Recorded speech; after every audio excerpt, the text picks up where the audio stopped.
tried to sell you the idea about why this is morally wrong without actually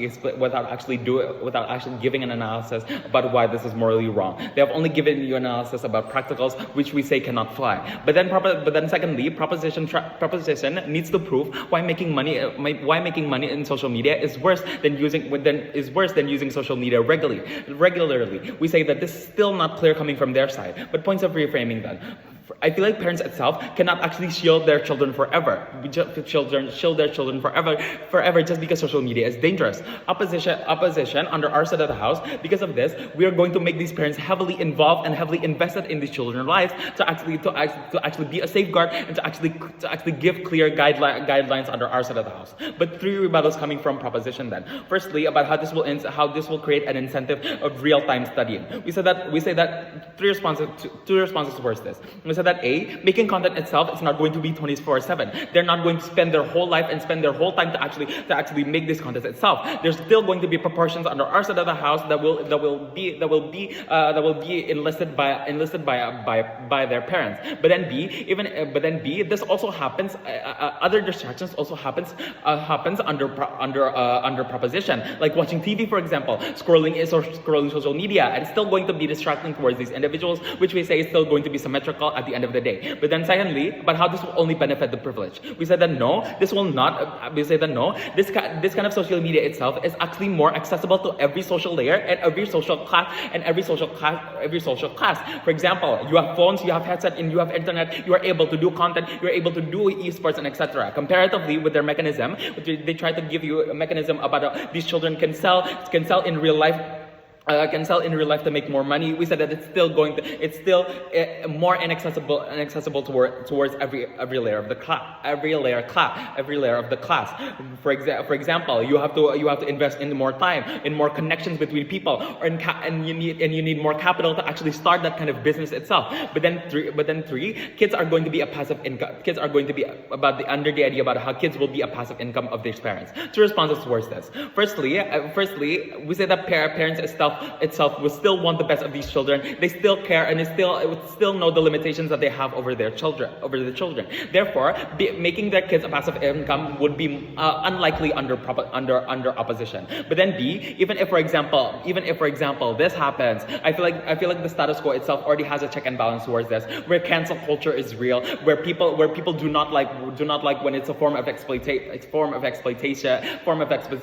They're going to be mad at their parents, and there's going to be a check and balance between the parents and between society itself. But moving on to the first argument of opposition, about how earnings, esports and social media is a form of respect of their agency. First layer then, what does agency these children have? We feel like this is a form of like disliking something, for example, or like showing their hobby and showing their interest. This kind of agency in the child is still not absent, and it's still so important. Yes, it's going to be limited. Yes, it's going to be limited on like I like football or like I hate this and etc.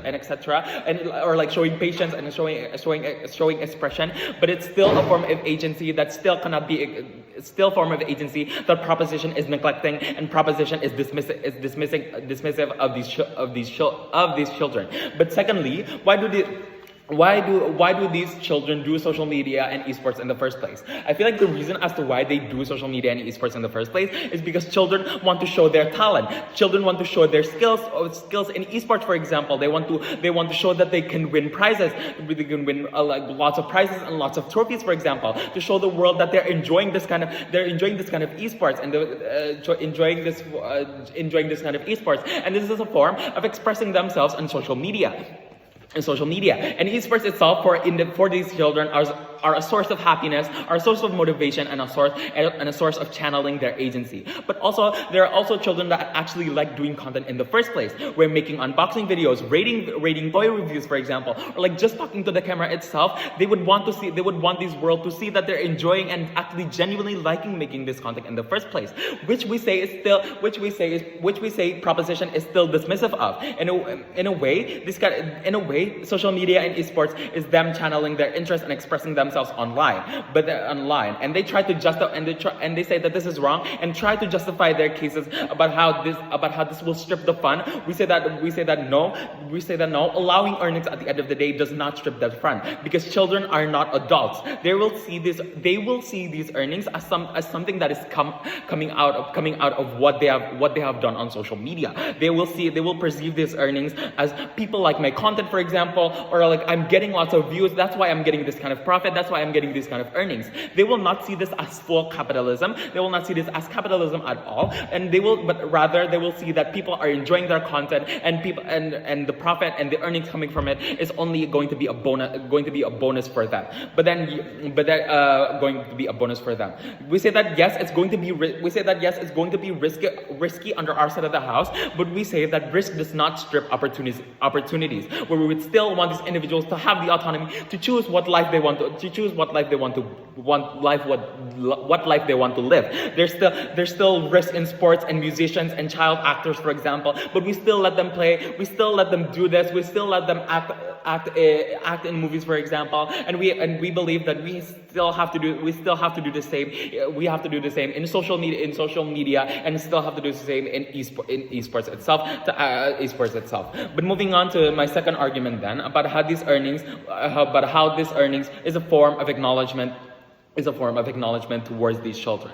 First layer then, why do these children do this esports and do social media in the first place? We believe that these children find it fun, and these children find it something that they love to do, genuinely love to do, for example, like doing social media, doing esports, and doing esports is a way and a channeling their interest to show people and to show their fans. And we believe that these earnings that is coming from under our side of the house is a form of acknowledgement. For example, we see how they are able to perform. We give them this earnings means that we see that they are able to perform well in esports, for example, or like they win prizes and etc. And we say that this earnings is a form of showing that we like unboxing videos coming from these children. We like rating videos that is coming from these children as well, which we say is going to be important for the child itself, because this is talking about the dignity of the child. So they're able to be confident. So they're able to always be proud of themselves and proud of making that kind of content in the first place. So they're able to always put their chin up, for example, and comparatively underside opposition will never have this kind of acknowledgement and towards these kind of children itself, because they give no earnings where credit is due. Where credit is due. Even if for example they say, oh, we're still going to make acknowledgement happen under our side of the house, just not with earnings. We say that it's still not going to be enough for these children, where children find acknowledgement in money itself. Therefore proposition cannot win, therefore vote for opposition.